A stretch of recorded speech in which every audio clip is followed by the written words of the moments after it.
اعوذ باللہ من الشیطان الرجیم بسم اللہ الرحمن الرحیم وجاوزنا ببنی اسرائیل البحر، اور ہم نے پار اتارا بنی اسرائیل کو سمندر سے، یعنی وہ جو سمندری جھیل تھی جب وہ مصر سے نکلے شام کی طرف، راستے میں جو سمندری جھیل عبور کی معجزانہ طور پر لاٹھی کے ذریعے اللہ تعالیٰ نے سمندر میں راستہ بنا دیا۔ یہ کئی ایک سمندری جھیلیں تھیں جنہیں بعد میں جوڑ کر نہر سوئس بنا دی گئی ہے۔ یہ عام جھیلیں نہیں تھیں، سمندری جھیلیں تھیں۔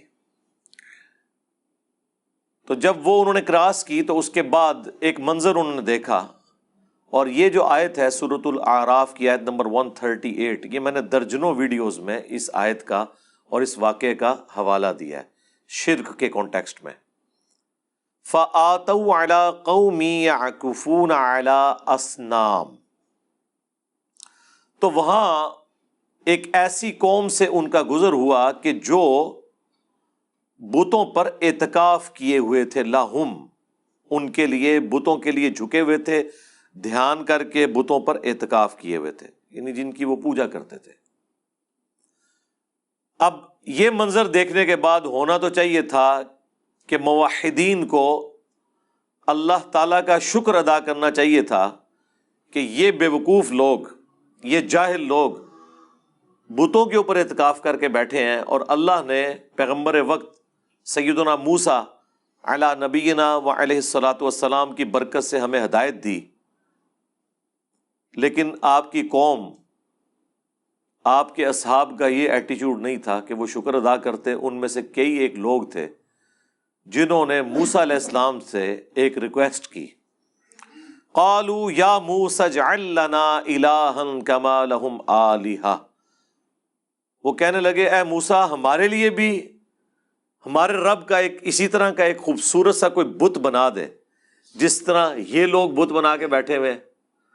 اندازہ کریں وہ ایمان، انبیاء کی دعوت، توحید، اور پیغمبر بھی دنیا میں موجود، دھری کی دھری رہ گئی۔ قال انکم قوم تجہلون، تو موسیٰ علیہ السلام نے کہا تم تو بڑی جاہل قوم ہو۔ اب موسیٰ علیہ السلام کا جو مزاج تھا اس میں تو یہ بڑا چھوٹا فتویٰ ہے، اس سے بڑا فتویٰ آنا چاہیے تھا، لیکن پیغمبر آخری درجے تک کوشش کرتے ہیں کہ معاملات کو پازیٹیولی ہینڈل کیا جائے تاکہ مزید بگاڑ پیدا نہ ہو، اس لیے انہوں نے کہا تم تو بڑے جاہل لوگ ہو۔ ان ہؤلاء متبر ما هم فیہ، بے شک یہ لوگ جس کام میں لگے ہوئے ہیں یہ تباہ ہو جائیں گے، وباطل ما كانوا يعملون، اور یہ باطل ہو جائے گا جو وہ کر رہے ہیں۔ یہ جو واقعہ ہے اس کا ذکر اشارتاً ایک حدیث میں ملتا ہے، جامعہ ترمذی کی حدیث جو مشکات المصابیح میں بھی موجود ہے۔ غزوہ حنین کے موقع پر نبی علیہ السلام ایک ایسی جگہ سے گزرے جہاں پر ایک درخت تھا جسے ذات انوات کہا جاتا تھا۔ اس کے ساتھ مشرکین عرب اپنی تلواروں کو، نیزوں کو ٹچ کیا کرتے تھے، اور ان کا یہ عقیدہ تھا کہ جو اس درخت کے ساتھ اس طرح کا ٹچ کر لے گا اس کو جنگ میں فتح ہوگی۔ تو نبی علیہ السلام جب وہاں سے گزرے تو آپ کے بھی ساتھیوں نے، چند ایک لوگوں نے کہا یا رسول اللہ آپ بھی ہمارے لیے کوئی ایک ایسا درخت مقرر کر لیں کہ جس سے ہم فیض حاصل کریں، تبرک حاصل کریں۔ تو نبی علیہ السلام کو جلال آیا، آپ نے کہا سبحان اللہ، اللہ پاک ہے۔ اس میں معذوف تھا عما یشرکون، ہر اس شرک سے جو لوگ اس کی طرف منسوب کرتے ہیں۔ آج تو تم نے وہی بات کر دی جو موسیٰ کے ساتھیوں نے کی تھی جب وہ سمندری جھیل سے پار لگائے گئے۔ اتنا بڑا معجزہ انہوں نے دیکھا، اتنا بڑا قدرت کا معجزہ دیکھنے کے بعد، اللہ کا معجزہ دیکھنے کے بعد بجائے اللہ کی طرف رجوع لاتے وہ، اور پھر نبی علیہ السلام نے سورۃ الاعراف کی یہی آیت پڑھی 138، وَجَاوَزْنَا بِبَنِي إِسْرَائِيلَ الْبَحْرَ فَأَتَوْا عَلَىٰ قَوْمٍ يَعْكُفُونَ عَلَىٰ أَصْنَامٍ لَهُمْ۔ آج تو تم نے وہی بات کر دی جو موسیٰ کے ساتھیوں نے کی تھی کہ ہمارے لیے ایک بت مقرر کر دیں، ہم اس کی پوجا کریں، اللہ کے لیے دھیان کریں اس کے اوپر۔ اب مجھے بتائیں، کیا صحابہ کرام یہ کہہ رہے تھے کہ ہم نے اس درخت کی پوجا کرنی ہے؟ لیکن نبی الاسلام نے کس چیز کو کس کے ساتھ جوڑا؟ کیونکہ آپ امام الموحدین تھے کہ کسی بھی چیز کے ساتھ کوئی ایسا عقیدہ وابستہ کرنا کہ وہ آپ کو نفع یا نقصان دے سکتی ہے، یہ شرک کی طرف لے جانے والی چیز ہے۔ اسی کے کانٹیکسٹ میں وہ حدیث ہے بخاری اور مسلم کی کہ حضرت عمر نے کہا، اے حجر اسود، تو ایک پتھر ہی ہے، نہ کسی کو نفع دے سکتا ہے نہ نقصان، اگر میں نبی کو نہ دیکھتا کہ وہ تمہیں چوم رہے ہیں صلی اللہ علیہ وآلہ وسلم، میں تمہیں چومتا بھی نہ۔ عقیدہ سمجھا دیا۔ تو نبی الاسلام نے بھی یہاں پر اس درخت کو بت کے ساتھ تشبیہ دی، حالانکہ وہ اس درخت کے سامنے جھکنے کا نہیں کہہ رہے تھے، صرف اپنے ہتھیار ٹچ کرنے کا برکت کے لیے۔ پھر آپ نے فرمایا تم بھی اگلے لوگوں کے طریقوں پر چل پڑو گے، یعنی جس طرح بنی اسرائیل تھیندے تھیندے تھیں گئی تھی نا، آہستہ آہستہ شرک میں مبتلا ہو گئے، تمہارے اندر بھی یہ خرابیاں آئیں گی۔ اب یہ ایک پورا ٹاپک ہے، اور جو بخاری مسلم کی حدیث ہے، مجھے تم سے شرک کا خوف نہیں، بس وہ آدھی حدیث ہی پڑھتے ہیں، اس کے اوپر میں نے پوری ویڈیو ریکارڈ کروا دی ہے، اس میں نے یہ حدیث کور کی تھی، جسے شوق ہے تو وہ 1 گھنٹے کا لیکچر دیکھ لے۔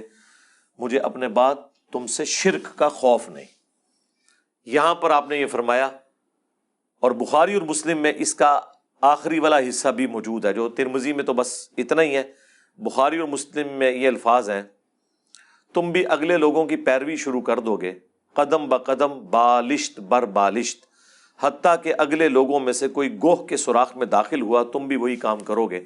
صحابہ نے پوچھا یہ اگلے لوگوں سے مراد کیا یہود و نصارہ ہیں؟ تو آپ نے فرمایا اگر وہ لوگ مراد نہیں تو اور کون سے لوگ مراد ہیں؟ اور یہاں اسپیسیفکلی اگلے لوگوں کے طریقے پہ چلنے سے مراد عقیدے کی خرابی تھی، نہ کہ اعمال کی خرابی، یعنی وہ شرک کی طرف لے جانے والی چیز۔ کیونکہ یہ حدیث جو ہے نا، وہ بریلوی علماء کہتے ہیں اس سے مراد یہود و نصارہ کا فیشن ہے کہ تم بھی وہی فیشن شروع کر دو گے۔ تو پھر ہم نے ان سے کہا تھا رکو ذرا، صبر کرو، اس کا شان ارشاد ہم آپ کو بتاتے ہیں کہ بخاری اور مسلم کی یہ حدیث ترمذی میں اور مشکات میں مکمل موجود ہے، جہاں پر ذات انوات ایک درخت تھا جس کے ساتھ مشرکین عرب اسلحہ لٹکایا کرتے تھے برکت کے لیے۔ اس موقع پر نبی علیہ السلام نے فرمایا تھا جب آپ کے ساتھیوں نے یہی کام کرنے کی ریکویسٹ کی، اور حضور تو ایک سٹیپ آگے گئے، آپ نے تو کہا تم نے تو قوم موسیٰ والا کام کر دیا ہے کہ انہوں نے بت مانگ لیا تھا اللہ کا، تم نے بھی یہ سمجھ لو یہ بت ہی مانگ لیا۔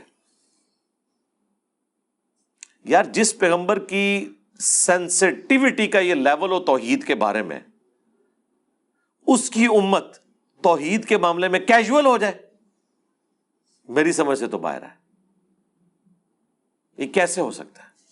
باقی جس نے تفصیل دیکھنی ہے، میری ایک اور ویڈیو ہے وسیلے کے نام پر دھوکہ، اس کے علاوہ ایک ویڈیو ہے توحید سے متعلق 10 دھوکے، اور جتنے یہ دھوکے دیتے ہیں نا، آؤٹ آف کانٹیکسٹ چیزیں پیش کر کے ایک ایک کا میں نے جواب دیا ہے الحمدللہ۔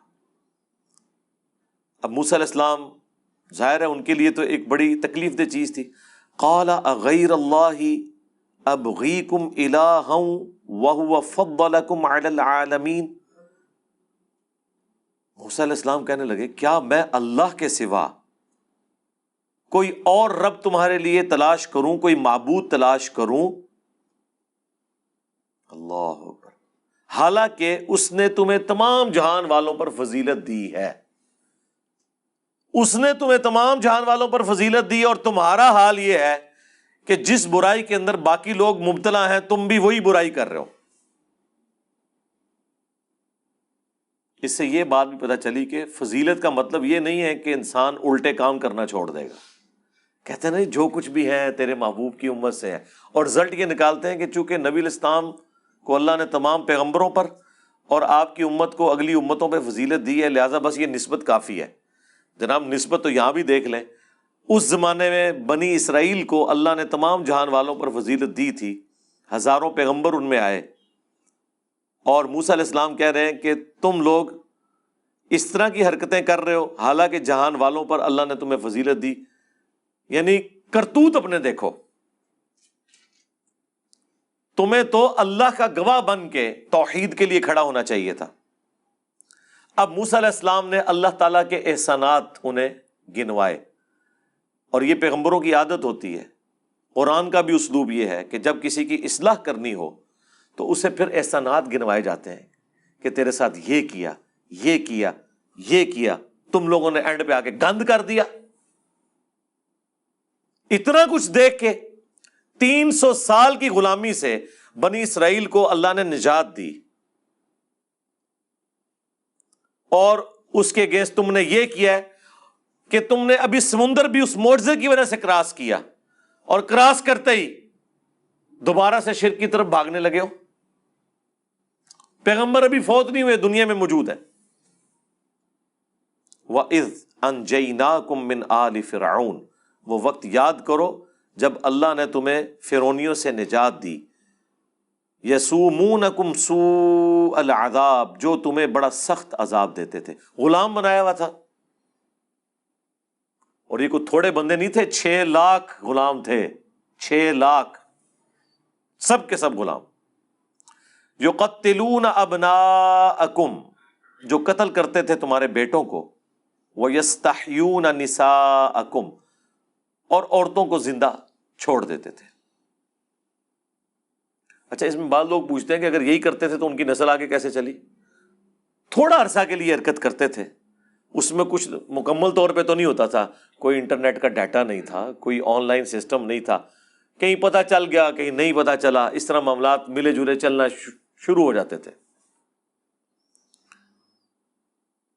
وَفِي ذَلِكُمْ بَلَاءٌ مِّن رَبِّكُمْ عَظِيمٌ، اور اس میں تمہارے رب کی طرف سے بہت بڑی آزمائش تھی تم پر. رب کی طرف سے اس لیے کہ اللہ تعالیٰ چاہتا تو فرعون کو کھلی چھٹی نہ دیتا. یہ نہیں ہے کہ اللہ نے فرعون کو حکم دیا کہ تو یہ کر ان کے ساتھ، یہ مطلب نہیں ہے اس کا.